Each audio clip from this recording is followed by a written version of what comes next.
Hi viewers అందరికీ నమస్కారం. అందరూ అతి సులభంగా పలికే మాట కష్టం.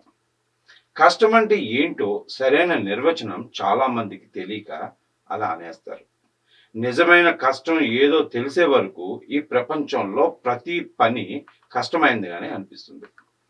అందరూ కష్టాలు అనుభవిస్తున్నామనే భావిస్తూ ఉంటారు. కష్టం అనేది ఒక మానసిక భావన, అది ఒక అనుభూతి, ఒక అనుభవం. ఆ అనుభవం వ్యక్తి వయస్సు, ఆలోచన సరళిని బట్టి కష్టం స్థాయి మారుతూ ఉంటుంది. ఇష్టం లేకుండా చేసే ఏ పనైనా కూడా కష్టంగానే అనిపిస్తుందని మానసిక శాస్త్రవేత్తల నిర్వచనం. మనసు పెట్టి ఇష్టపూర్వకంగా చేసే కష్టపడి పని చేస్తే కష్టం అనే ప్రసక్తే ఉండదు. వయసు, స్థాయి, ఆలోచన విధానాల్లో మార్పులు వచ్చే కొద్దీ కష్టం తాలూకు నిర్వచనము, దాని లక్షణం, రూపం మారిపోతూ ఉంటాయి. అప్పులు, యాచనలు లాంటివి చేయవలసి రావటం, రోగాలు చుట్టుముట్టడం, దొంగలు పాలవటం, ఏ పని కలిసి రాకపోవటం, వృద్ధాప్యంలో బాధలు అనుభవించడం, సరైన తోడు కానీ సలహాలు కానీ ఇచ్చేవారు లేకపోవటం, పేదరికం అనుభవించడం, ఇలాంటి ఎన్నింటినో కష్టాలుగా పేర్కొంటూ ఉంటారు. భగవంతుడిని ఎప్పుడూ స్మరిస్తూ ఉండకపోవడం కూడా మహాపాపమని, ఆ పాపమే కష్టాలకు కారణమని భాగవతంలో పోతన ఆనాడే చెప్పాడు.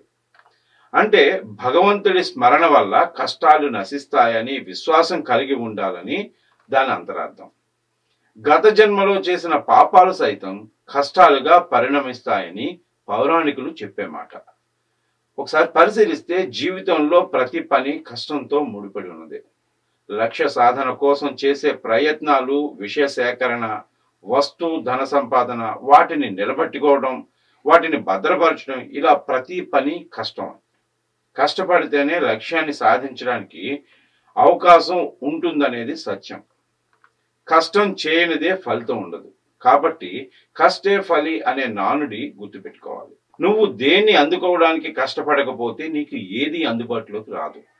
అవసరమైన వాటిని అందుబాటులోకి తెచ్చుకోవాలంటే కృషి, కష్టం ప్రధానమంటారు వ్యక్తిత్వ వికాస నిపుణులు. మనిషి గొప్పతనాన్ని, విలువను అంచనా వేయాలంటే సుఖ సంతోషాలతో గడుపుతున్నట్టు కాదు, కష్టాలు కలిగినప్పుడే అది సాధ్యమవుతుంది. ఎందుకంటే అలాంటప్పుడే ఆ వ్యక్తి సమర్థత పూర్తిగా తెలిసి సరైన అంచనాకు దొరుకుతాడు. అతడి మనస్సు అసలు రూపు బయటపడేది అలాంటప్పుడే. ఎంత కష్టపడితే అంత ఫలితం ఉంటుంది.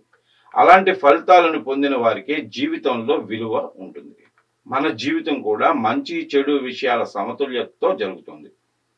నువ్వెంత కష్టపడి పని చేస్తున్నావో చెప్పొద్దు, ఎంత పని పూర్తయిందో చెప్పు.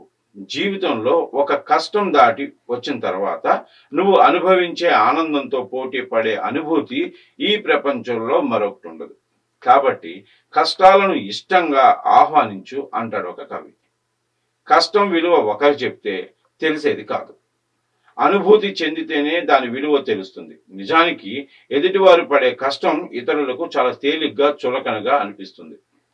ఎదుటివారి సానుభూతి లేదా సహాయం వస్తుందేమోనని ఆ ఆలోచనలతో ఎదురు చూడటం మంచిది కాదు. దాని బదులు మీ దృష్టిని లక్ష్యం మీదే ఉంచి దాన్ని సాధించే వరకు నిరంతర ప్రయత్నం కొనసాగించాలి. అలా చేసిన వాడు ఆత్మవిశ్వాసంతో కష్టాలను అధిగమించిన తర్వాత వచ్చే ఆనందపు రుచిని అనుభవిస్తారు. ఆ రుచి వర్ణనాతీతంగా ఉంటుంది. Thanks for watching.